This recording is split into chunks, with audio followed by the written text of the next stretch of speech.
दोस्तों आस्था speech engineering का YouTube channel mentor Sunil और स्टैमरिंग के ऊपर बात 8वां वीडियो आपके सामने मैं प्रेजेंट कर रहा हूं। दोस्तों अभी हम बात कर रहे हैं स्टैमरिंग की कुछ वैरायटीज़, स्टैमरिंग के साथ साथ जुड़ी हुई कुछ चीज़ें जिनको हम सेकेंडरीज बोलते हैं। वो क्या होती हैं? जैसे कुछ लोग अपने हाथों को क्लिंच करते हैं वर्ड को निकालने के लिए, कुछ लिप्स को क्लिंच करते हैं, कुछ आइज़ को ऐसे खींचते हैं। तो बहुत सारी चीज़ें स्टैमरिंग के साथ जुड़ी होती हैं। कुछ फीट को बहुत ज़ोर ज़ोर से मारने की कोशिश करते हैं अगर उनसे वर्ड्स नहीं निकल रहे होते। तो काफ़ी सारी चीज़ें जुड़ी होती हैं, उनको हम सब चीज़ों को सेकेंडरीज बोलते हैं। तो ये सेकेंडरीज होती है, लेकिन जुड़े स्टैमरिंग के साथ होते हैं। जैसे जैसे आप थेरेपी के साथ स्टैमरिंग को ईज़ कर देते हैं तो ये प्रॉब्लम्स ऑटोमेटिकली चली जाती हैं। उसके अलावा स्टैमरिंग के साथ जुड़े होते हैं वर्ड फियर्स, यानी मैंने आपसे पहले भी बात की थी कि बायो फीडबैक होती है।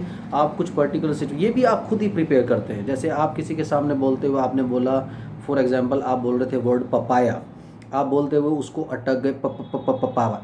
नेक्स्ट टाइम आपको रहेगा कि पा से जुड़े हुए वर्ड्स मुझे प्रॉब्लम देते हैं। जैसे मैंने पहले भी आपको बताया कि आप लेबलिंग में लगे रहते हैं। जब लेबलिंग में आप लगे रहते हैं तो लेबलिंग की वजह से आप खुद ही डिफ़ाइन करते रहते हैं कि इन पर्टिकुलर वर्ड में मुझे प्रॉब्लम होगी, इन पर्टिकुलर सिचुएशंस में मुझे प्रॉब्लम होगी।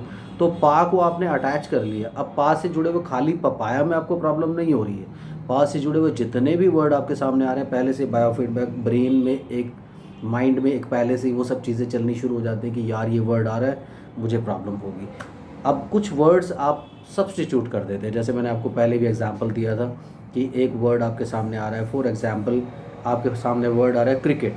आपको बोलते कर्रा बोलने मुझे प्रॉब्लम हो जाएगी, तो आप क्या करेंगे? मैं बैट बॉल खेलने के लिए गया था, आप उसको चेंज कर देंगे। इसी तरह से आपको घर बोलने में प्रॉब्लम आ रही है, घ बोलने में प्रॉब्लम आ रही है, आप कहेंगे I will go to my house, मैं अपने घर जाऊँगा नहीं बोलेंगे। आपको अपना नाम बोलने में प्रॉब्लम आती है, वहाँ प्रॉब्लम फंस जाती है, क्योंकि नाम को तो चेंज नहीं आप कर सकते।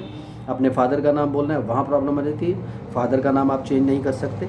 तो दोस्तों इस तरह की बायो फीडबैक प्रोड्यूस नहीं करनी है। जैसे मैंने आपको बताया, बाद में मैं आपको जब थेरेपी के तरीके बताऊंगा या थेरेपी में इन सब चीज़ों से बचने के तरीके बताऊंगा, फिर आप इन सब चीज़ों से बाहर निकल सकते हैं। लेकिन अभी के लिए आपके लिए नॉलेज होना बहुत इंपॉर्टेंट है कि आप खुद लेबल करते हैं सिचुएशंस को, वर्ड्स को और पर्सनस को, कि मुझे इस पर्टिकुलर सिचुएशन में, इस पर्टिकुलर वर्ड पे और इस पर्टिकुलर पर्सन के सामने प्रॉब्लम आती है। तो इस चीज़ को डिफ़ाइन करना बंद करें, उसके बाद हम लोग स्टैमरिंग के लिए आगे बढ़ सकते हैं। अगली बार फिर कुछ नई जानकारी लेकर के आऊँगा।